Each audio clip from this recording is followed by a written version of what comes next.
এক ব্যক্তি এত পাপ করেছে যে শেষে মৃত্যুর সময় সে সন্তানদেরকে ডাকছে, ডেকে বলছে যে আমি যখন মারা যাব আমার লাশটাকে তোমরা কবর দিও না, যদি আল্লাহ পাক আমাকে ধরতে পারেন তাহলে খবর আছে আমার। কি করতে হবে? সে বলছে যে আমার দেহটাকে তোমরা পুড়িয়ে ফেলবে এবং পুড়িয়ে ফেলার পরে ছাইগুলোকে একত্রিত করবা, করে অর্ধেক ছাই সমুদ্রে ভাসিয়ে দিবা, অর্ধেক ছাই বাতাসে উড়িয়ে দিবা। সন্তানরা তাই করলো। মৃত্যুর পর আল্লাহ পাক এই সমুদ্র এবং জমিনকে বাতাসকে আদেশ করলেন যে তোমরা ছাই জড়ো করে দাও।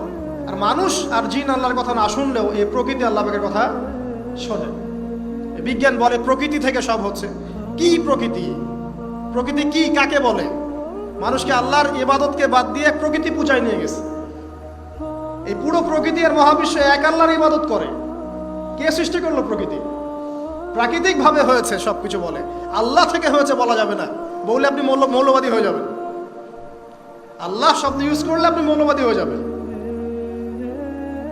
ধর্মতাত্ত্বিক শব্দগুলোকে আস্তে আস্তে উঠিয়ে দেওয়া হয়েছে। দেখবেন যুক্তি, বিজ্ঞান, দার্শনিক শব্দগুলোকে আনা হয়েছে। এটাও টেকনিক্যালি করা হয়েছে। কোন সেকুলার মিডিয়াতে আপনি দেখবেন না ইনশাআল্লাহ বলছে।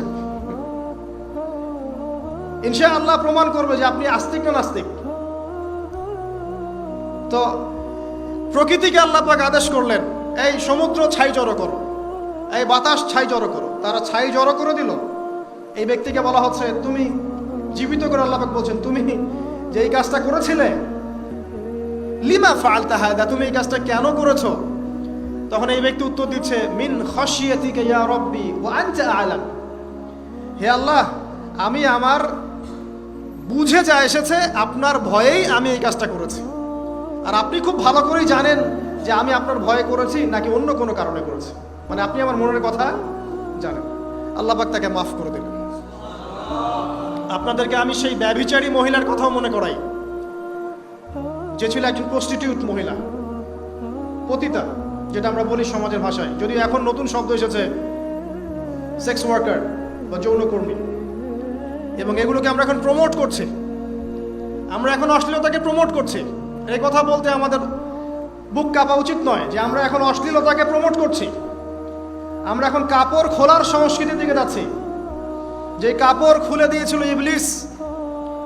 ইবলিস আমাদের বাবা মার কাপড় জান্নাতে খুলে দিয়েছিল, এটা কি জানেন?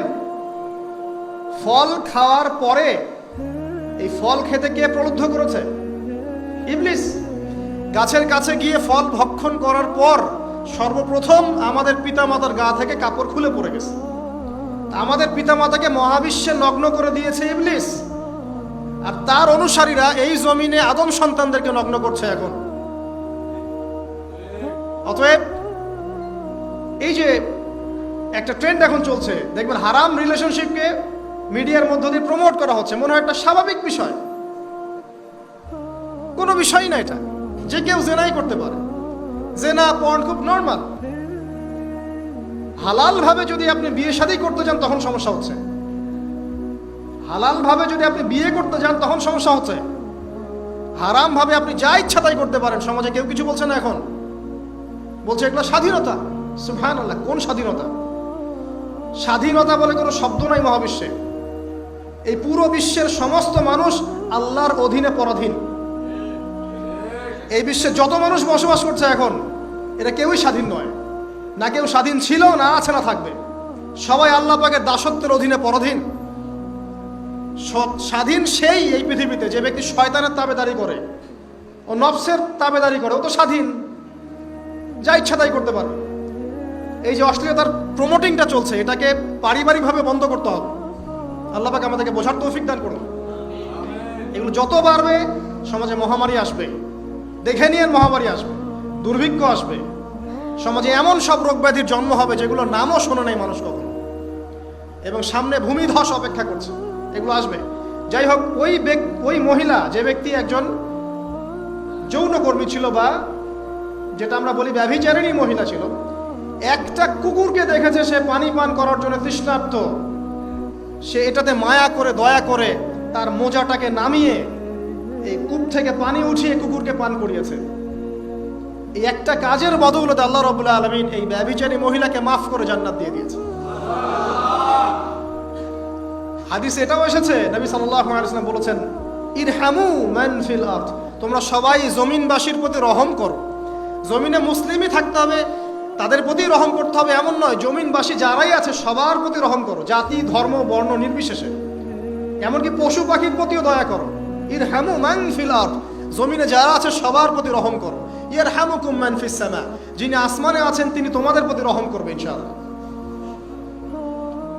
ইসলাম এই কথাগুলো বলেছে 1400 বছর আগে।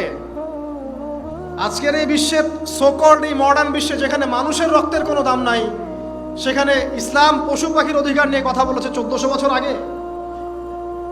কাদেরকে কি শেখাতে আসেন? কোরআন এবং সুন্নাহর বাইরে অভ্রান্ত সত্যের কোনো উৎস আছে? এখানে যা আছে তাই চূড়ান্ত। মানতে চাইলে মানেন, না মানতে চাইলে জাহান্নামে যান, কেউ তো বাধ্য করছে না। লাকুম দীনুকুম ওয়ালিয়া দীন। আল্লাহ পাকের রহমত দেখেন, আরেকটা ঘটনা আছে এমন, একটা বিড়ালকে বেঁধে রেখেছিল এক মহিলা, খাবার দেয় নাই, কষ্ট দিয়েছে। একটা বিড়ালকে খাবার না দিয়ে কষ্ট দেওয়ার কারণে এই মহিলাকে আল্লাহ পাক জাহান্নামে পাঠিয়েছে। এরকম কত ঘটনা আছে, এই ঘটনাগুলো হাদিসের পাতায় বর্ণিত আছে।